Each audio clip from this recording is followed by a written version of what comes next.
Lección número 6 para el 7 de febrero del 2015. Lo que consigue no es lo que ves. El título de la lección para el 7 de febrero. Nos mandan a memorizar: hay caminos que al hombre le parece derecho, pero su fin es camino de muerte.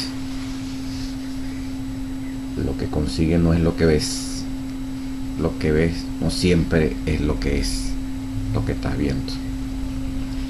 Pablo dijo: ahora vemos por espejo, oscuramente. 1 Corintios 13:12 dice la introducción de la lección del día sábado. Vemos muy poco, y lo que vemos siempre resulta filtrado por nuestros propios sentidos, nuestra propia mente, nuestros ojos, nuestros oídos. En realidad, todos nuestros sentidos nos dan solo una limitada visión de lo que realmente está allí fuera. Nuestros sueños, nuestros conceptos, nuestras opiniones pueden darnos imágenes muy distorsionadas de cómo es la realidad. De todos los engaños, ese puede ser el peor. ¿Qué debemos hacer entonces para protegernos de esos engaños?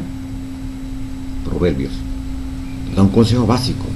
No debemos confiar en nosotros mismos, como hacen los necios. Por el contrario, debemos confiar en Dios, quien controla el curso de los eventos, aún cuando todo parece ir mal. En pocas palabras, necesitamos vivir por fe y no meramente por vista, porque la vista puede ser enormemente engañosa, al mostrar solo una pequeña porción de lo que es real, y además, peor aún, distorsionar lo poco que nos muestra. Vamos a estudiar eso en el transcurso de la lección. Interesante, ¿verdad? Lo que se ve no es lo que aparenta ser. Proverbio 14. ¿Qué dice acerca del necio? Dice aquí el folleto, ¿verdad? El necio habla con soberbia. Proverbios 14, versículo 3. Dice: en la boca del necio está la vara de la soberbia, mas los labios de los sabios los guardarán. Necio es problemático, ¿verdad? La primera imagen del necio tiene que ver con la vara de la soberbia. La idea de la vara asociada con los labios del necio implica su castigo final. Sus palabras orgullosas resultaron en un golpe dado sobre sus labios, resultado que aparece en contraste con los labios del sabio, que son protegidos. En la boca del necio está la vara de la soberbia, mas los labios de los sabios lo guardarán. Mientras que uno, su necedad, la vara está sobre él, en otros, en los mismos labios, pero de los sabios lo guardan. Nosotros, el soberbio, los labios, sus labios van a producir castigo, y diríamos también su boca, su lengua es como una vara también, azota a las personas. Pero lo interesante es que recibirá su castigo a tiempo, mientras que por la lengua recibirá su castigo, y por la lengua, en el caso del sabio, será protegido. Es contraste, ¿verdad? Sus palabras orgullosas resultaron en un golpe dado sobre sus labios, resultado que aparece en contraste con los labios del sabio, que son protegidos también por sus labios. El necio se burla de la sabiduría. Proverbio 14, 6 al 9. Aunque el necio parece buscar sabiduría, en realidad no cree en ella y es escéptico hacia ella. No la encontrará porque, en su propia opinión, no hay sabiduría fuera de sí mismo. Lo más terrible es su actitud hacia la violación de la ley. ¿Qué podría ser más mortal que burlarse de la idea del pecado? Dice el 6 al 9. Busca el escarnecedor la sabiduría, y el mismo necio, ¿verdad? Y no la halla. Mas el hombre entendido, la sabiduría le es fácil. Vaya identificándose de qué lado está usted y estoy yo. Vete de delante del hombre necio. Estés allí haciendo mucha amistad y asociado con el hombre necio, porque en él no hallarás labios de ciencia. Lamentablemente, como dicen aquí, pues, que a buen árbol se arrima, buena sombra consigue. Si tú te arrimas con un necio, no vas a conseguir ninguna sombra.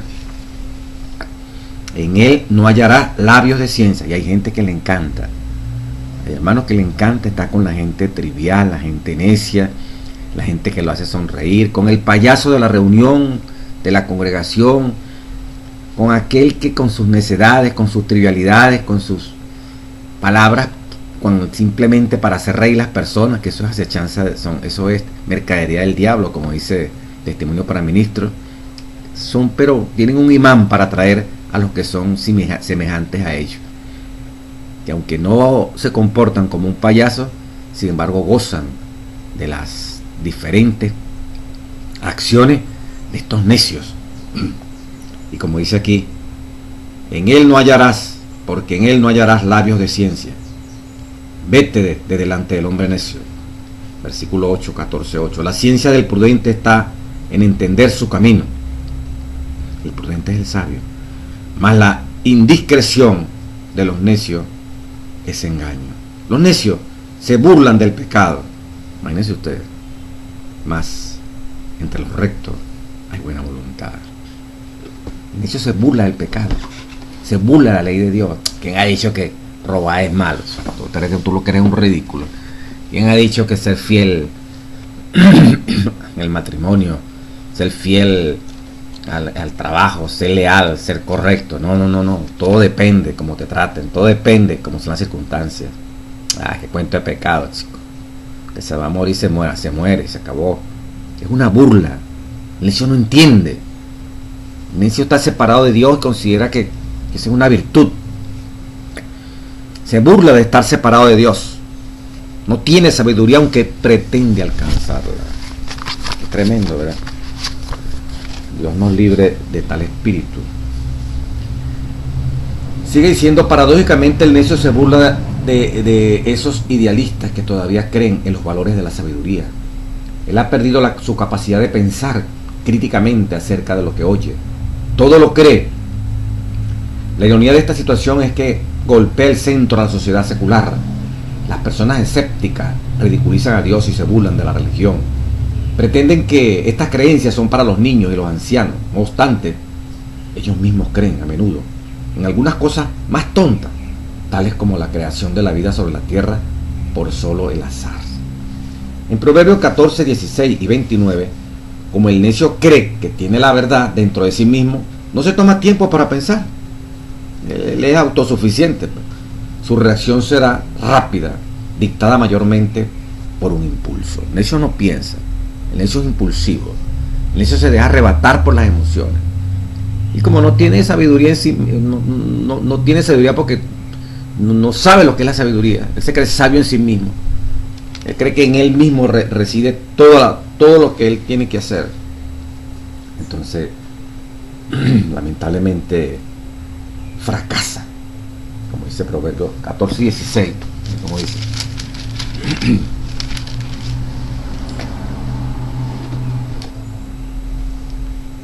El sabio teme y se aparta del mal, mas el insensato, el necio, pues se muestra insolente y confiado. Al sabio, no me va a pasar nada. Tranquilo, yo sé.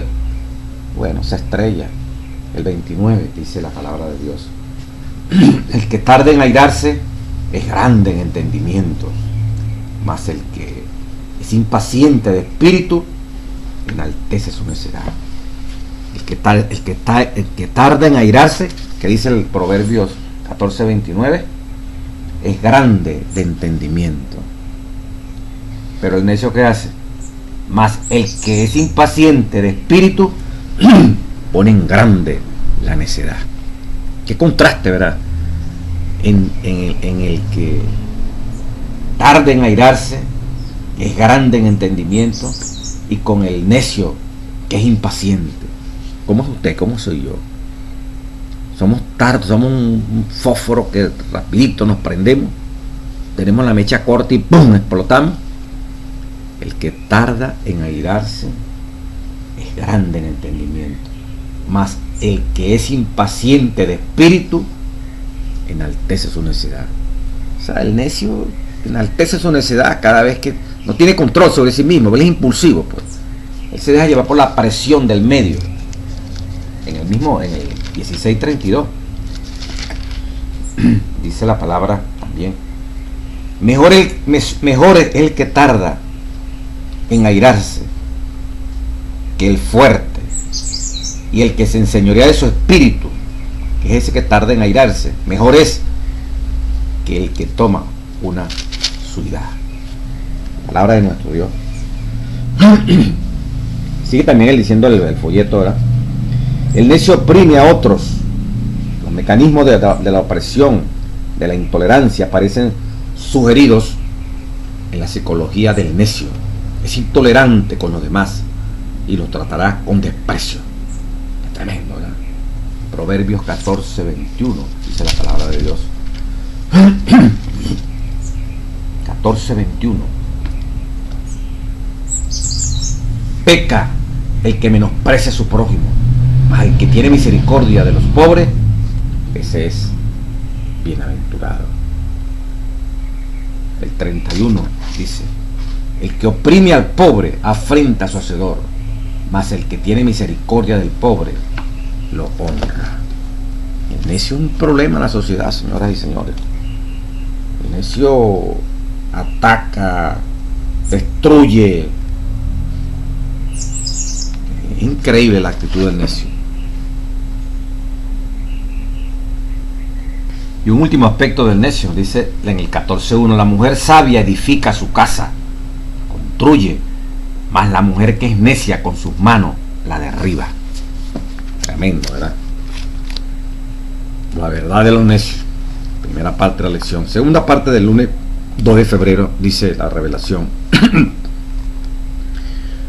En la misma parte de Proverbios, ¿qué dice acerca del sabio? El sabio habla con humildad, como lo vimos en Proverbios 14:3. Mas los sabios, la boca de los sabios lo guardarán. Los sabios hablan con humildad. El sabio refrena sus labios. Su reflexión silenciosa es motivada por una falta de autosuficiencia. Arrogante. No es arrogante, ¿verdad? Pero para el sabio, la otra persona podría tener razón. Por lo tanto, el sabio se toma el tiempo para pensar en ello y pesar las evidencias. O sea, oye a la persona. ¿Hasta qué punto puede tener razón o no tener razón? No que está oyendo y está buscando la manera como lo va a contradecir, cómo le va a responder, de tal manera que desbaratarle los argumentos. Y está oyendo porque, bueno, tiene el oído allí, pues tiene la oreja allí. Pero en el fondo lo que está razonando cómo desmontar lo que le están diciendo, porque él tiene la razón y no tiene tiempo para pesar la lógica, la coherencia de lo que está diciendo el otro. Eso pasa mucho en nosotros. Nos cuesta, por temor, por autosuficiencia, oír cuando se nos contradice, por el hecho de quedar mal, por el hecho de no reconocer que estamos equivocados. El sabio, el que es sabio realmente, el que tiene la sabiduría que viene de Dios, como no tiene esa autosuficiente arrogante, te toma el tiempo para oír. Aún lo más incoherente o aún lo más pesado que pueda significar que le están contradiciendo algo, lo oye, para poder entonces responder. No que con la mente ya está respondiendo. Entonces uno cree que lo están oyendo, resulta que lo que están es planificando en la mente mientras usted y yo estamos hablando. ¿Qué le vamos a decir frente a lo que estamos oyendo que nos están diciendo? Entonces ahí no hay, ahí lo que viene es roce, pelea, discusión, cada quien defendiendo su posición. También guarda silencio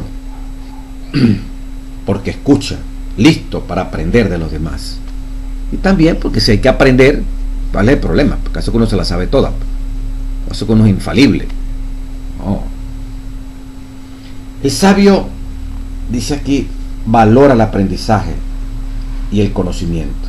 Proverbios 14:6 y 18 dice: busca el escarnecedor la sabiduría y no la halla. El necio busca la sabiduría y no la halla. Mas el hombre entendido, el hombre sabio, la sabiduría le es fácil. Ahora de nuestro Dios, ¿verdad? Y el versículo 18 dice el libro de Proverbios, de capítulo 14. Los simples heredarán necedad, mas los prudentes, o sea, los sabios, se coronarán de sabiduría. Es difícil para el necio aprender, porque le resulta difícil sentarse a los pies de un maestro. ¿Por qué es difícil para el necio aprender? Porque le resulta muy difícil sentarse a los pies de un maestro. Recuerde que el necio no admite que alguien sabe más que él. Recuerde que el necio es autosuficiente, es arrogante. Recuerde que el necio cree que en sí mismo él tiene sabiduría. Él no necesita que lo enseñe nadie. Es impulsivo, se deja llevar por las emociones. Usted pretender que el necio se va a sentar a oír que otro le diga, mira, esto es así, imposible, porque es ir contra su naturaleza de arrogancia, de prepotencia, de que él se la sabe toda. Llámese el hermano que se bautizó ayer, pues hasta el pastor que está en los máximos honores desde el punto de vista académico. Mano, si usted no es humilde, si usted no tiene la sabiduría divina, usted no acepta que nadie lo enseñe. El otro complejo, a mí me puede enseñar alguien que sea superior a mí, pero no alguien que sea inferior a mí. Un pastor aprende solamente de un pastor que sea superior a él, que sea un magíster. El magíster aprende del que tiene el doctorado. El laico aprende del anciano que lo instruyó. El anciano solamente aprende de lo que diga un pastor. Pero de un laico con laico, no, ese es igual a mí. De un pastor, no, ese es igual a mí y no tiene nada que enseñarme. No va a sentar, no va a venir ese tonto a enseñarme a mí lo que debo decir. O de uno que sea inferior académicamente que venga a instruirme a mí. Imposible. Tiene la arrogancia también ese que, y es necio, sea pastor, sea anciano, sea director, sea padre, sea madre, el que sea. Estamos hablando de necio y el sabio, indistintamente del rol, de la posición que tiene. Es para que nos identifiquemos dónde estamos parados nosotros. No es difícil sentarnos frente a un maestro, llámese el más humilde de allá de la iglesia, el carpintero, el albañil, el plomero, el que arregla las tuberías del agua blanca, el agua negra. ¿Será que esa persona puede transmitirme alguna enseñanza a mí? Cuando yo soy un académico, tengo títulos, tengo cierta preparación. Imposible. Igual como le hicieron a Jesús, ¿verdad? Saldrá algo bueno allá desde Nazaret. ¿Y quién ha creído en ese? Pues? Decían aquellos sabiondos, aquellos sabios de aquel momento, aquellos hombres también de a pie. ¿Verdad? Para salir algo bueno, porque ese le dijo el carpintero. Cuando en Lucas 4 predicaba, ¿verdad? Y de manera despectiva, pero ese no es el hijo de María, pues, y de José, pues. Venía aquí al vecino de la sinagoga que hoy se cumple la profecía, que hoy se cumple el año bueno y agradable, darle vista a los ciegos, y decirnos que estamos ciegos. Por eso buscaron matarlo, zumbarlo por un barranco y acabar con Jesús. Entonces es el mismo espíritu. El necio ha existido en todas las edades. Y todavía existe hoy. Gente que no se deja. A mí me instruye solamente Dios. No necesito que venga ningún pastor, ningún laico, ningún anciano, nada. Yo mismo por sí mismo. Bueno, ese es el extremo de la arrogancia. Esa es la vara de la soberbia, está sobre él. Hay que tener cuidado de uno no caer en estos caminos de exaltación, de ver que en uno está la sabiduría. Yo no necesito que nadie venga a decirme nada. Dios me lo revelará. Agarró el diablo directamente, ¿verdad?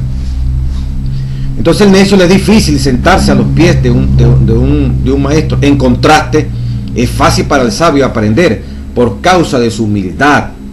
Gozará de la experiencia de aprender y de crecer. También esta búsqueda de la sabiduría de algo que no se tiene es lo que lo hace sabio.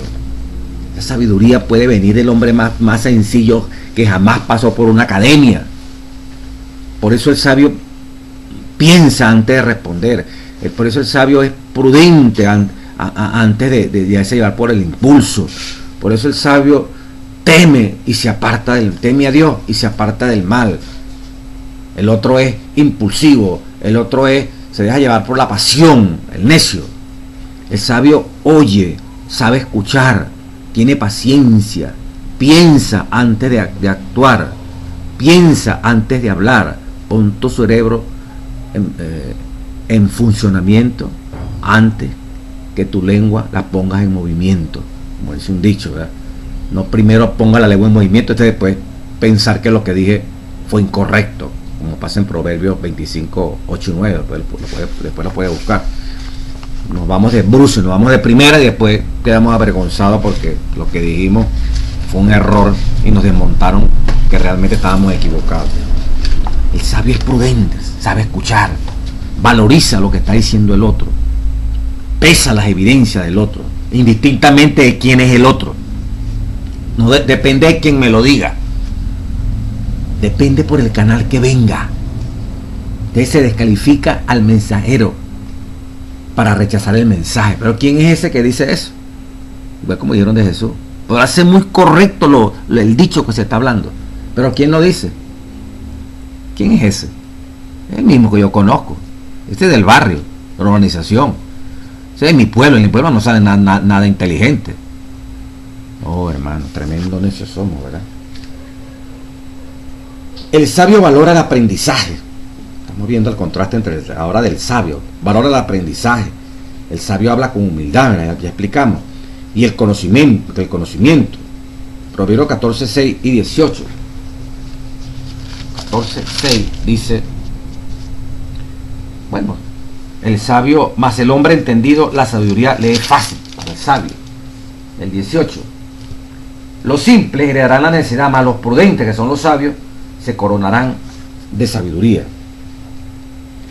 Es difícil para el necio aprender, ¿verdad? De parte del, porque no, para tu maestro es imposible, pues. El sabio es cauto. Proverbio 14, 15. Dice la palabra: el simple todo lo cree, mas el necio, avisado, mas el avisado mira bien sus pasos. El simple todo lo cree, mas el avisado mira bien sus pasos. El sabio mira bien sus pasos, pero el simple todo lo cree. El sabio sabe que el pecado y el mal existen, por lo tanto será cuidadoso por donde camina. Proverbio 14, 15. Mas el avisado, que es el sabio, mira bien sus pasos. Antes de dar un paso lo piensa. No confiará en sus sentimientos y opiniones personales. Revisará las cosas y pedirá consejo. No obstante, siempre será cuidadoso acerca de lo que otras personas dicen de él. Separará lo bueno de lo malo. El sabio es apacible y paciente. 14, 29 y 33. El que tarda en airarse es grande de entendimiento, mas el que es impaciente de espíritu enaltece su necedad. El que tarda en airarse es grande en entendimiento. Y el versículo 33 dice: el corazón del sabio, en el corazón del sabio reposa la sabiduría, pero no es conocida en medio de los necios la sabiduría. El sabio puede quedar tranquilo porque no confía en sus caminos, como dice el versículo 14 de Proverbios 14. De sus caminos será hastiado el necio de corazón, pero el hombre de bien estará contento con el suyo. Proverbio 14, ¿verdad? El sabio puede quedar tranquilo porque no confía en sus caminos, sino que depende de la rectitud de su camino.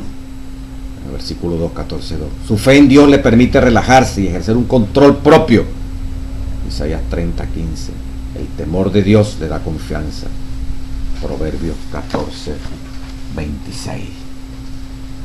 En el temor de Jehová está la fuerte confianza. En el apartarse del mal, que es el temor de Jehová, está su grande confianza. El sabio también es comprensivo y sensible. 14:21 dice la palabra: peca el que menosprecia a su prójimo, mas el que tiene misericordia de los pobres es bienaventurado. El sabio tiene misericordia de los pobres. y el 31, el que oprime al pobre afrenta a su hacedor, mas el que tiene misericordia del pobre lo honra. Ese es el sabio.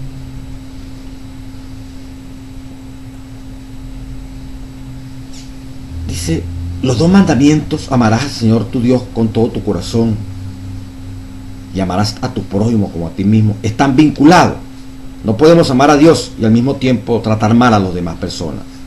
La mayor expresión de nuestra fe es cómo tratamos a otros, especialmente a los que sufren necesidad.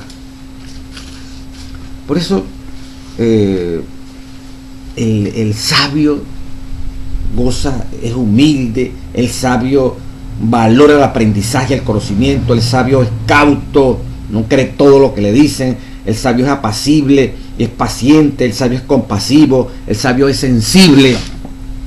Y lo antagónico a todo esto es el necio. Y diríamos nosotros, en el versículo 24 de Proverbios 14, dice la palabra: la riqueza de los sabios son su corona, pero la insensatez de los necios es su infatuación. Dice, la riqueza de los sabios son su corona.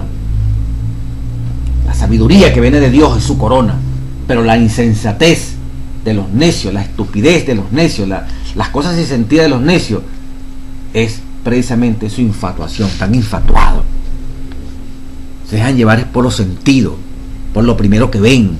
Como decía, el simple todo lo cree, Proverbios 14:15. Es impaciente, todo lo cree. Qué desgracia le espera, ¿verdad?, a los que no son sabios de corazón. El día martes 3 de febrero dice: los ojos de Jehová están en todo lugar, mirando a los malos y a los buenos. Proverbios 15:3. ¿Cómo te hace sentir este texto? El tono de Proverbios cambia en los siguientes dos capítulos, capítulos 15 y 16. Estos son más teológicos que los anteriores y se hace más referencia a Dios que en ellos. También se nos dicen cosas sorprendentes acerca de Él, que sus ojos están en todo lugar. Proverbios 15:3. Oiga esto, qué interesante. Esta conciencia aguda de la presencia de Dios es precisamente lo que los antiguos israelitas llamaban el temor de Jehová. La presencia aguda de Dios, el saber que el fuego consumidor, que las llamas eternas están allí. Cuando digo las llamas eternas, ese fuego consumidor, como dice Isaías 34, Isaías 33:14.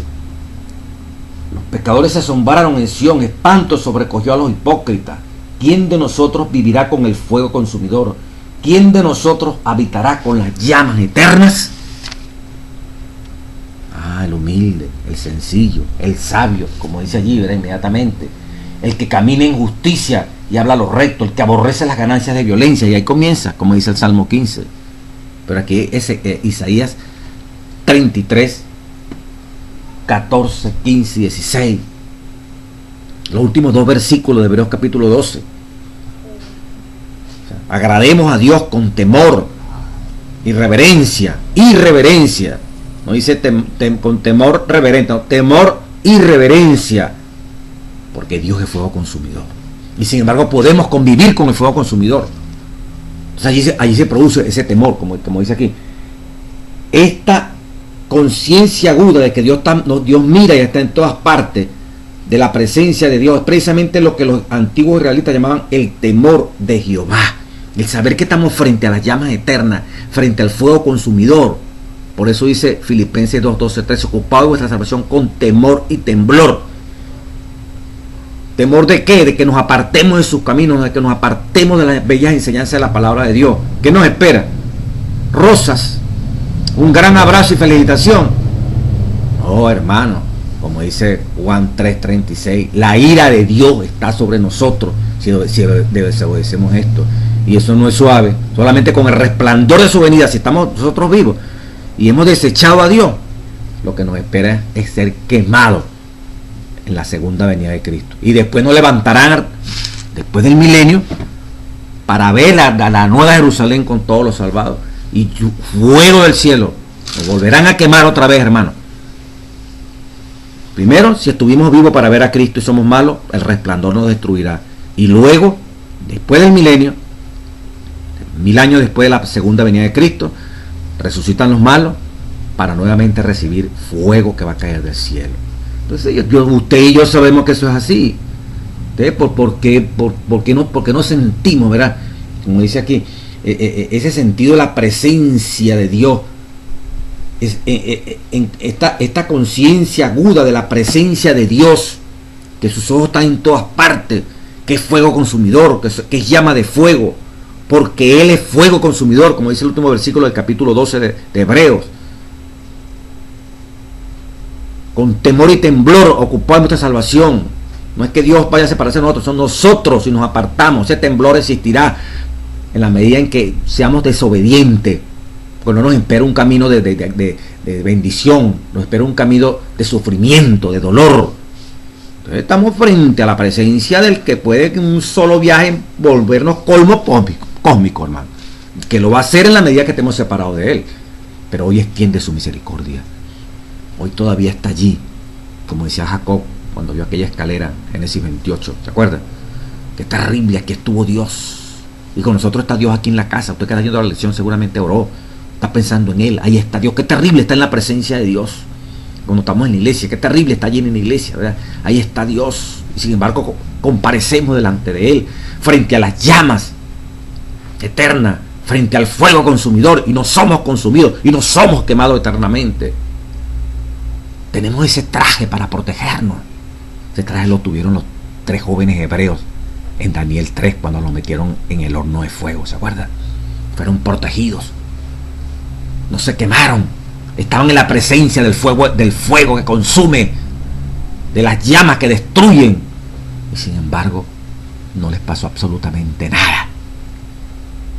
Las cuerdas que ataban sus manos se quemaron y ellos no fueron quemados absolutamente en nada, porque allí estaba el seguro, la protección. Apareció un cuarto ser que le dio la cobertura para no quemarse.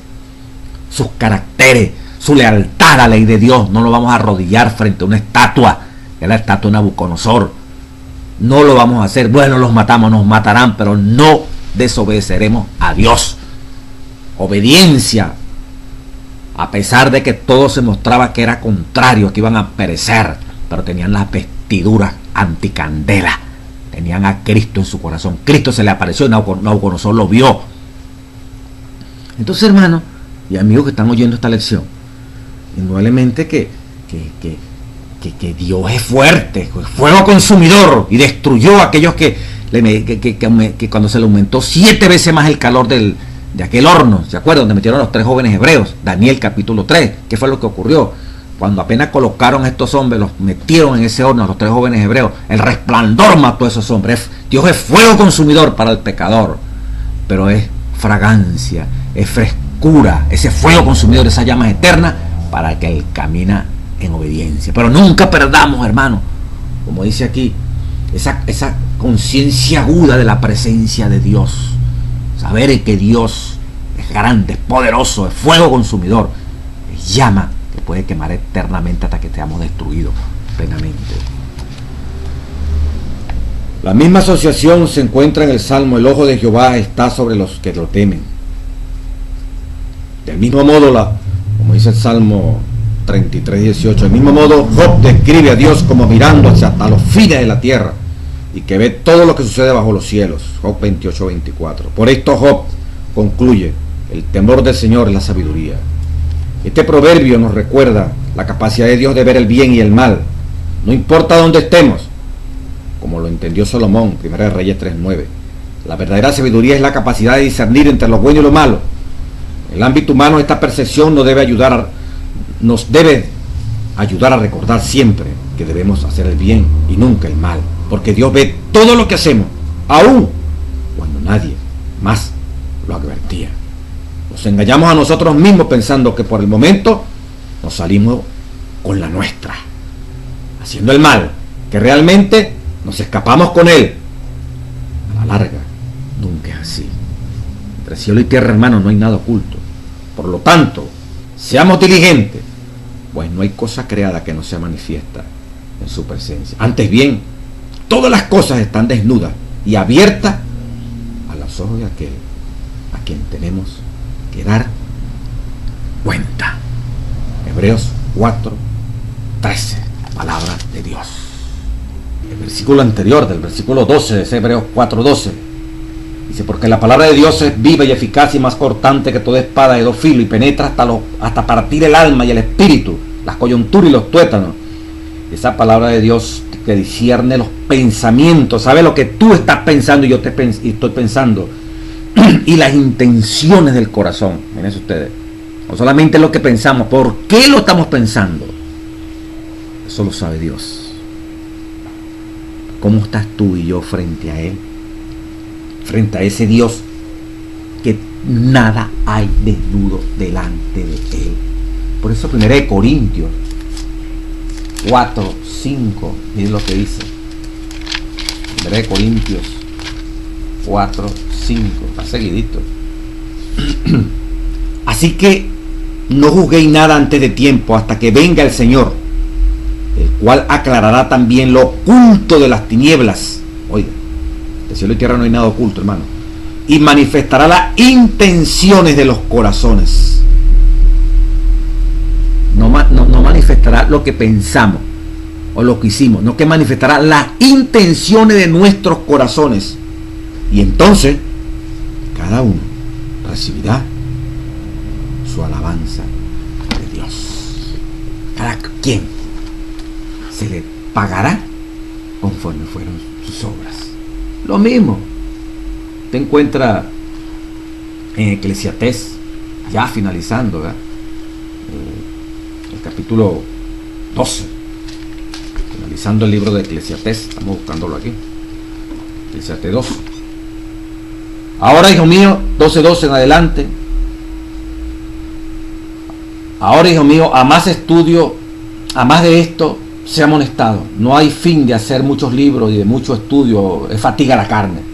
El fin de todo discurso oído es este: teme a Dios y guarda su mandamiento, porque esto es el todo del hombre. ¿Por qué? Porque Dios traerá toda obra a juicio, juntamente con toda cosa encubierta, sea buena o sea mala. Palabra de nuestro Dios. Los ojos de Jehová son capaces de discernir, no hay nada que se oculto delante de él. El sabio sabe eso, hermano. El sabio puede discernir.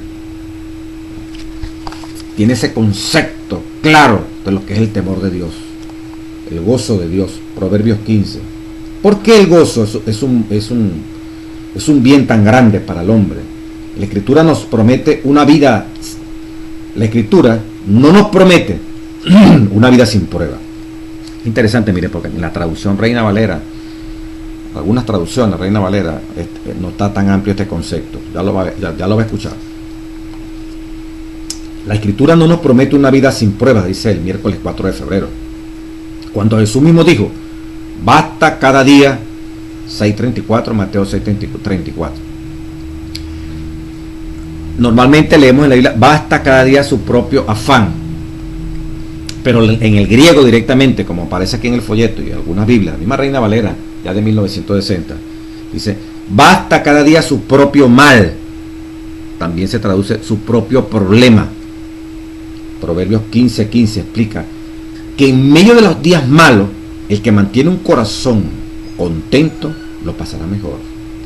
Vendrá el dolor, el sufrimiento y las pruebas, y a menudo no podemos controlar ni el cuándo ni el cómo. Lo que podemos controlar, por lo menos hasta cierto punto, es cómo elegimos reaccionar ante ellos. ¿Cómo reaccionaremos cuando viene el dolor, cuando viene el sufrimiento? En Proverbios 15:15 dice: todos los días del afligido son difíciles, mas el de corazón contento tiene un banquete continuo. Mas el de corazón contento, ese que está afligido y es de corazón contento, tiene un banquete ¿qué? De continuo. Y como dice el folleto, ¿verdad? Lo aclara bastante grandemente, ¿verdad? La Escritura no nos promete una vida sin prueba. Por eso Jesús dijo: cada día tiene su propio mal, cada día tiene sus propios problemas. O sea, cada día vamos a encontrar problemas, vamos a encontrar dificultades, vamos a encontrar lo que algunas Biblias, así como esta, traduce mal. pero como dice Proverbios 15:15, todos los días del afligido son difíciles, mas el de corazón contento tiene un banquete continuo. Aun cuando hayan días de aflicción, no puede obviar que ocurra la aflicción, la dificultad, ese mal que nos toca en este día, porque ya eso es designio de Dios. Él sabrá por qué permite cada una de estas dificultades. Lo poquito que podemos entender es que cada dificultad tiene un propósito: enseñarnos, educarnos, mostrar la área débil en la que estamos fallando, la área que tiene que ser fortalecida, la área en que realmente somos victoriosos. La dificultad que existe para enfrentar una prueba, es en las pruebas donde se valoriza de qué estamos hechos, de qué estamos construidos, cómo está nuestra fe. En Proverbios 14:23, 15:14 dice: el corazón entendido busca la sabiduría, mas la boca de los necios se alimenta de las necedades. Proverbios 15:14. El 23 dice: el hombre se alegra con la respuesta de su boca, y la palabra a su tiempo, cuán buena es. ¿Cuál es la parte de Dios en este gozo? Aunque el texto bíblico no menciona explícitamente la razón para este gozo, el pensamiento paralelo entre los versículos 13 y 14 sugiere que el corazón contento es el corazón del entendido, el corazón del que tiene fe y ve la redención más allá del problema que se presenta. Por esto la fe en Dios es tan importante, es tan vital, que conozcamos por nosotros mismos, por nuestra propia experiencia, la realidad de Dios y de su amor. Entonces, no importa qué prueba nos sobrevenga, cualquiera que sea el sufrimiento que afrontemos, lo que tengamos entendimiento lo soportaremos, porque conocemos personalmente el amor de Dios. En Proverbios 15:23 nos da otra idea importante. El hombre se alegra con la respuesta de su boca, y la palabra a su tiempo, cuán buena es. El gozo se produce más por lo que damos que por lo que recibimos. La buena palabra que se comparte con otro dará gozo al que la dio, pues. ¿Quién no ha experimentado las bendiciones que provienen de bendecir a otros, sea de palabras o de hechos o de ambos? Como ya vimos en Proverbios, nuestras palabras tienen poder, pueden hacer mucho bien o pueden hacer mucho mal. Cuanto mejor es cuanto hacen un gran bien, no solo para aquel que lo recibió, sino además para quien lo hace. El gozo de Dios del sabio, porque sabe que todos sus caminos están siendo dirigidos por Dios, que frente a la dificultad, como dijo Jesucristo, cada día tiene su propio mal. Si Jesucristo es el conductor, si Jesucristo es el que está dirigiendo la vida nuestra, Él sabrá por qué permitió lo que a ti y a mí me pueda estar pasando en este momento. Algún propósito tiene, que trasciende esta vida terrenal, que trasciende esto pragmático, esto real, tangible que miramos. Más allá de la pérdida de un ser querido, de una enfermedad incurable, de un fracaso afectivo, de un fracaso material de una empresa, más allá de una desilusión, más allá de una traición por la cual tú y yo podamos estar siendo afligidos, hay un Dios que al permitir esto nos va a enriquecer nuestro carácter, nos va a fortalecer nuestra vida, porque más allá de todo lo que ha ocurrido hay un mundo mejor, hay un trascendente, hay algo más superior a lo que estamos viendo como aflicción, que nos aparece como aflicción y que nos pega como aflicción, pero que no nos separa del camino de Dios, porque si estando en el camino encontramos esa montaña que parece insalvable, Dios sabrá cómo saltar esa montaña, pasar por encima de esa montaña de dificultades, porque es Él el que conduce el carro de tu vida, es Él el que conduce el carro de mi vida. Por lo tanto, los obstáculos vendrán, existirán, cada día tiene su propio obstáculo, dificultad, pero el que nos guía, podemos decir como dice Filipenses 4:13, todo lo puedo en Cristo que me fortalece. Y como dice Jeremías 10:23, vamos a leerlo. Jeremías 10:23, conozco, oh Jehová, que el hombre no es señor de su camino, ni del hombre que camina es el ordenar sus pasos. ¿Quién es el que ordena los pasos? Jehová. Conozco, Señor, que el hombre no es señor de su camino. Interesante esto, ¿verdad? Que el hombre no es ¿qué? Señor de su camino. Usted no es señor, usted no es el dueño de su camino. Ese camino lo conduce Dios. Y hasta veces los impíos, el Señor los conduce para que cumplan su propósito. Vamos a leerlo. Miren lo que le dijo Dios a través de Daniel a Belsasar en Daniel capítulo 5, después que se apareció aquella mano que escribía Mene, Mene, Tekel, Tekel, hablando de esto mismo. Y tú, Daniel 5:22 en adelante, y tú, su hijo Belsasar, no has humillado tu corazón sabiendo todo esto, sino que contra el Señor de los cielos te has ensorbecido e hiciste traer delante de ti los vasos de tu casa. Y tú y tus grandes, tus mujeres y tus concubinas bebiste vino en esos vasos sagrados. Necio ese hombre, ¿verdad? Se burla del pecado. Además de esto, Belsasar, diste alabanza a dioses de plata y de oro, de bronce, de hierro, de madera, de piedra, que ni ven ni oyen, ni saben. Y al Dios, oiga esto, el mismo versículo 23, y al Dios en cuya mano está tu vida, siendo un pagano, tu vida está en mis manos, dice Dios. Tú que no crees en Dios, tu vida está en mis manos. Habiendo eso, que tu vida está en mis manos, no temes. Pero dice aquí, y al Dios en cuya mano está tu vida, y mira, coma, y de quien son todos tus caminos. De Dios son los caminos aún de ese perverso, y de quien son todos tus caminos nunca honraste. Todos tus caminos son de Dios, ni siquiera lo honraste. Hasta el impío, Dios ve el camino por donde va, y Dios busca salvarlos de ese camino. Y aún haciendo lo que él cree que está haciendo, resulta que Dios permite esa ruta con un propósito, con un objetivo. Pero Dios quisiera que el que anda por una ruta perdida se dé cuenta que Dios es amo de los pies, de los caminos por los cuales tú vas a transitar. Y Él quisiera que en vez de tomar un camino torcido, tomaras el camino de la verdad, de la vida, que es Jesucristo. Jesús es el camino, la verdad y la vida.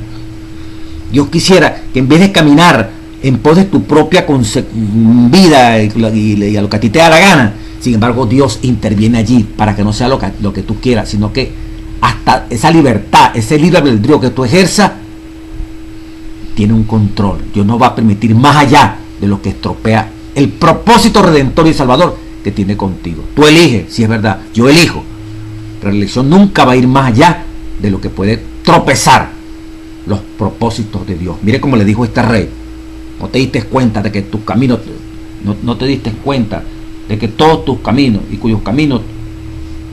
cuyos son y de quien son todos tus caminos, de que tus caminos son míos. Estás cumpliendo un propósito. Despierta, aún en esta actitud pagana, te tengo cumpliendo un propósito. No eres tú mismo dueño de tu propio camino. Si eso es para los paganos, ¿qué será para nosotros, hermano? Que le hemos dicho a Jesús: Jesús, tú como camino, yo te acepto como camino. Yo te acepto como la guía de mi vida. Entonces, ¿cómo vamos a protestar? ¿Cómo vamos a sentirnos mal porque se nos murió, porque fracasamos, porque nos desilusionamos, porque nos traicionaron, aún siendo fiel nosotros? Es parte de ese camino que Dios lleva. He entendido, como decía Jeremías, ¿verdad?, que es Dios quien conduce los pasos del hombre, que el hombre no es amo de su propio camino. Es Dios que lleva allí, nos va metiendo por túneles oscuros, luego aparece la claridad, curvas peligrosas, pero luego aparece la recta. Nos coloca en caminos llenos de espinas y que a veces tocan la piel y la hacen sangrar, pero luego aparecen caminos amplios, de grama hermosos, de flores hermosas. Pero cada oscuridad, cada curva, cada espina nos está mostrando de qué estamos hechos, ¿verdad? Nos está mostrando la necesidad que tenemos, nos está mostrando cuán fiel tenemos que ser. Y es una oportunidad de decirle al Señor: estoy contento, gracias por esta prueba, porque me permite mostrarte que tu palabra es verdad. a aferrarme a la promesa y salir victorioso de ese camino que parece torcido, oscuro, que parece de muerte, pero al final es un camino de vida, si lo conduce Dios. Pero al revés, al impío, al necio, hay caminos que le parece que son de vida, porque son autosuficientes, ellos se las saben todas, al final son caminos de muerte. Y termina la lección, el gozo de Dios, ¿verdad? La soberanía de Dios. Dice, todos tenemos sueños y hacemos planes, y no obstante las cosas salen en forma diferente, a veces para mejor, a veces para peor. La Biblia reconoce el valor de la responsabilidad y la libertad humana, no obstante la Biblia también afirma el control de Dios sobre los eventos. ¿Qué dice Proverbios 16:1? ¿Cómo hemos de entender este texto? El camino de los rectos se aparta del mal. Su vida guarda el que guarda su camino. Nos preparamos y hacemos planes, pero la última palabra pertenece a Dios. Lo que yo estaba diciendo, el jueves 5 de febrero de esta lección. Pero en la vida de fe, si sometemos nuestros planes a Dios, Él orará con ellos y nuestros planes serán dirigidos por Él. Como dice Proverbios 16, versículo 9, dice la expresión: el corazón del hombre piensa su camino, mas Jehová endereza sus pasos. No piensa una cosa, pero Dios endereza el paso. Dios endereza el paso. En Salmos 17:5 dice: sustenta mis pasos en tus caminos, para que mis pies no resbalen. Vamos a pegarlo otra vez. El corazón del hombre piensa su camino. Uno piensa, bueno, esto es lo correcto, aún ante las cosas de Dios. Mas Jehová endereza sus pasos. Y uno le dice a Dios: sustenta mis pasos, Señor, en tus caminos, para que mis pies no resbalen. La única manera, ¿verdad? Sustenta mis pasos, que nuestros pasos se mantengan allí, al unísono, en los caminos de Dios, para no tropezar. Por eso Dios, uno piensa algo, pero Dios endereza el paso cuando estamos en sus caminos. Aún de los impíos pueden pensar que van a hacer lo que le da la gana siempre, pero Dios le dice: hasta aquí llegó usted. No hay, Daniel 2 lo ve completico. En Hechos 17 Dios le ha puesto término de vida a los seres humanos. Dios tiene especificado cuánto va a durar las naciones, los reinos, cada ser humano en este planeta Tierra. Dios es el amo de la vida, de quien depende la vida, como le digo a Belsasar. No te das cuenta que de que tu vida depende de mí, de que tu vida está en mis manos. Insensato, necio, quieres hacer de tu vida lo que te da la gana. Una cosa piensa el hombre, pero otra cosa piensa Dios, que es el que dirige. Por eso uno puede hacer muchos planes. Y por eso, como dice el mismo libro de Santiago, pudiéramos pegarlo también. Santiago 4:13: vamos ahora los que decís, hoy y mañana iremos a tal ciudad y estaremos allá un año y traficaremos y ganaremos, cuando no sabéis lo que será mañana. Porque ¿qué es vuestra vida? Ciertamente es una neblina que se aparece por un poco de tiempo y luego se desvanece. En lugar de lo cual deberías decir: si el Señor quiere, viviremos y haremos esto o aquello. Si el Señor quiere, si Dios quiere, pero añádele también: viviremos. Si estamos vivos, mañana haremos esto o aquello. Porque mis planes no son mis planes. Mis planes son los que Dios determine. Yo puedo pensar algo, pero otra cosa puede determinar Dios. Si Dios quiere, viviremos. Si Dios quiere, ¿qué? Que hagamos tal cosa. No, si Dios quiere, viviremos para poder hacer. Nosotros decimos al revés. Si Dios quiere, mañana voy a hacer esto. No, si Dios quiere, viviremos y haremos esto. No, si Dios quiere, haremos esto y luego viviremos. No, si Dios quiere, viviremos. Si Dios nos dé la vida, mañana voy a estar a tal hora en tal parte, mañana voy a hacer tal cosa. No, es que somos fatalistas, porque viviremos, claro que vamos a estar vivos. ¿Cómo va a saber usted si va a estar vivo? Usted no sabe si va a estar vivo. Ahorita, esta semana, se nos murió un pastor aquí en esta zona. Y lamentablemente, según el comentario, ¿verdad?, se acostó a dormir, recibió el sábado. Como decir, al día siguiente, el sábado ya de adoración, amaneció muerto. Pero seguramente si tenía una predicación, si tenía algún servicio que hacer, si la gente diría: bueno, sí, mañana cuento con usted, pastor, tranquilo, mañana va a predicar fulano y tal, mañana cuento contigo que va a estar en tal parte. Sí, dale, que yo voy a estar. No. ¿Quién sabe del mañana? Solo sabe Dios. Y cuando usted y yo estamos en la mano de Dios, simplemente decimos, si el Señor quiere, viviremos, estaré vivo y te cumpliré. No, pero si el Señor quiere, viviremos, me da la vida y cumpliremos. No, si el Señor quiere, yo estoy allí. No, viviremos. Primero, si el Señor me da la vida, yo puedo estar allí. Eso es lo que dice la palabra, ¿verdad? Eso es la soberanía de Dios. Y en Proverbios, el punto clave que para nosotros es aprender a rendir todo a Dios, dice la lección del día jueves. Si lo hacemos, podemos estar seguros de su conducción, aún en los tiempos más difíciles. Proverbios 16, 18, 19. Proverbios 16, 18, 19. Mire cómo dice.